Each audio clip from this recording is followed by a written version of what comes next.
There he is. Good one. On the swim jig. That's a good one, man. Good one on a swim jig. Alright, guys. Fish number 1 on a swim jig. Booyah swim jig.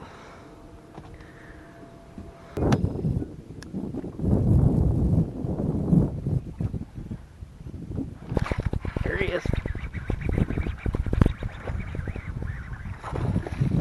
That's a decent one there.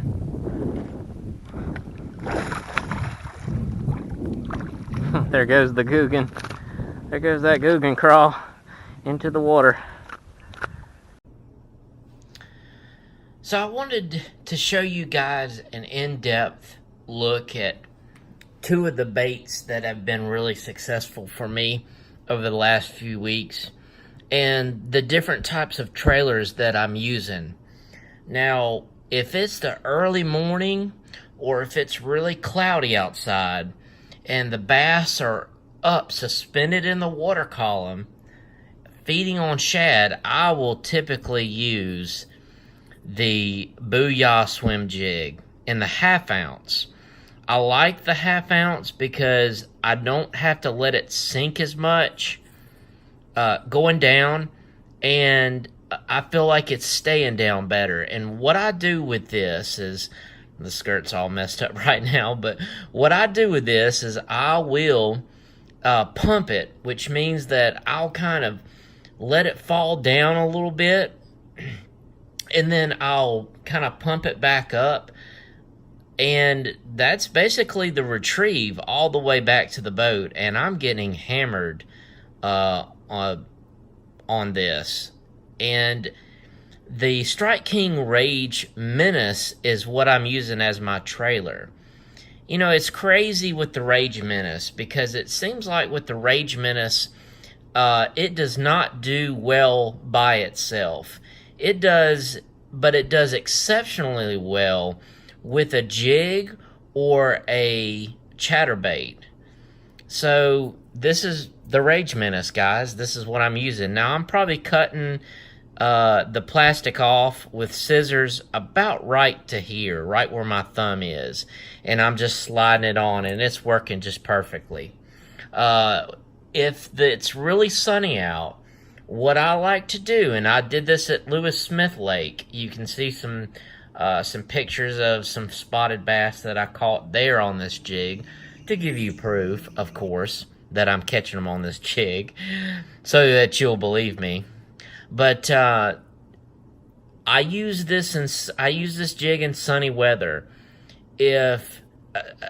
especially during the hotter times of the day, in the middle of the day.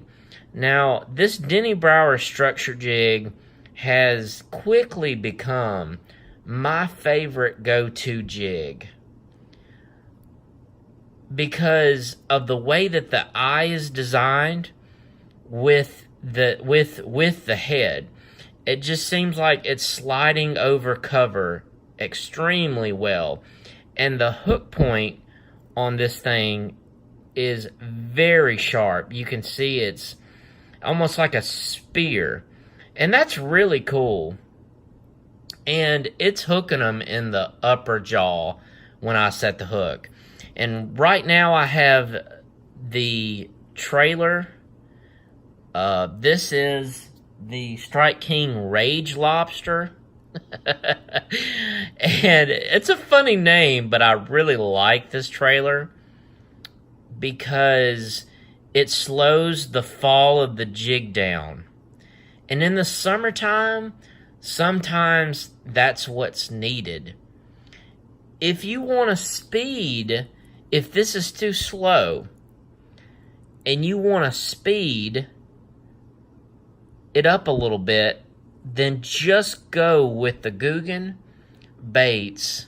This is their crack and crawl, and it's got that special lunker sauce or whatever. You can actually see it on the black piece of cardboard that I have, but it is saucy. I will say that. But the bass love it, and I think it swims just as good, if not better, than the Rage Crawl. So that's kind of my review on this one. The Crack and Crawl is really good. This is in the summer crawl color, and this is a really good color for the summer, hence the name, summer crawl, right?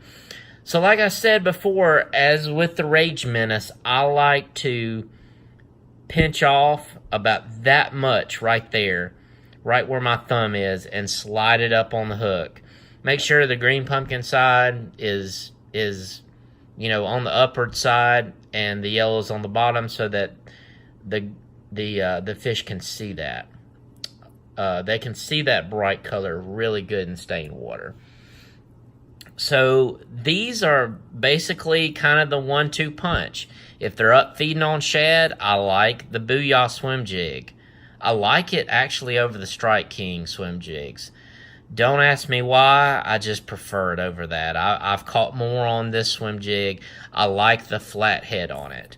Now, if they're down, if they're a little bit more inactive, a 1/2 ounce Denny Brower Structure Jig is right where it puts it right where it needs to be. And hit and cover near the bottom in 5 to 11 feet of water. This thing has done exceptionally well, and I love the fact that the Rage Lobster lowers the fall. And also, let me add this as another tip with the Rage Lobster.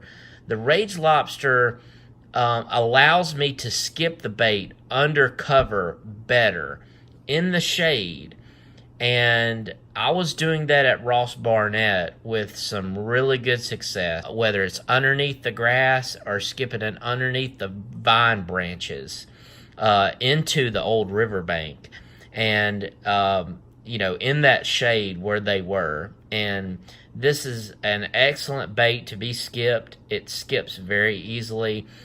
Guys, there's not much wrong that I can say about this jig. Actually, there's not anything wrong I can say about it. Oh, and I forgot to mention one more thing. What I like to do is I like to cut this jig. I like to cut the skirt till a little bit beyond the hook, like you see it there. And this allows a little bit more smaller profile. So those are the 2 baits that I'm using, guys, and those are kind of the 2 techniques that I've been using with them, and I hope that this helps you guys out on the water. There he is. There he is. That might be a pretty good one. Yeah.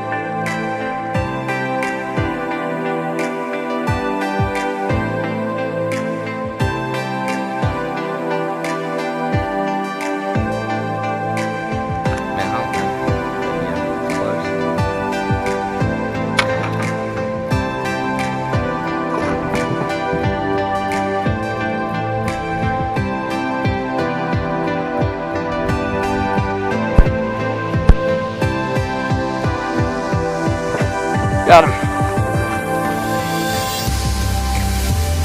Swim in with it. Another harvestable fish, though.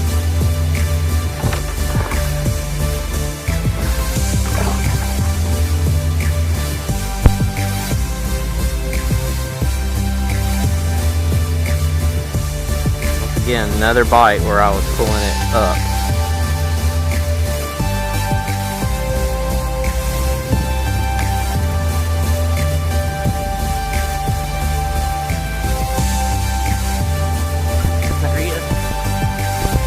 That's not good. That's too big.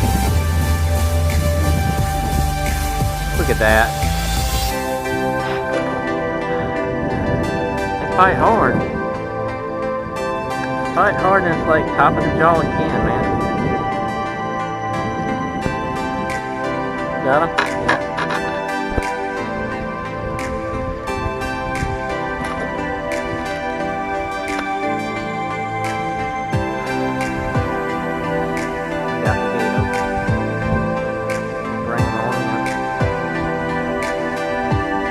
Harp's done a pretty good bit today. Doing well.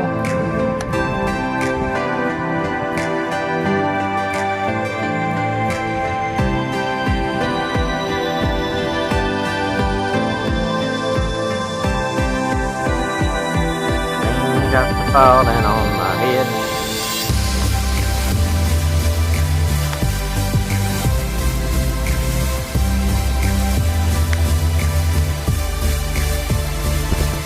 Got him. That's a good one. Swimming to me. Swimming to me with it. That's a harvestable one, alright? That's close to 15.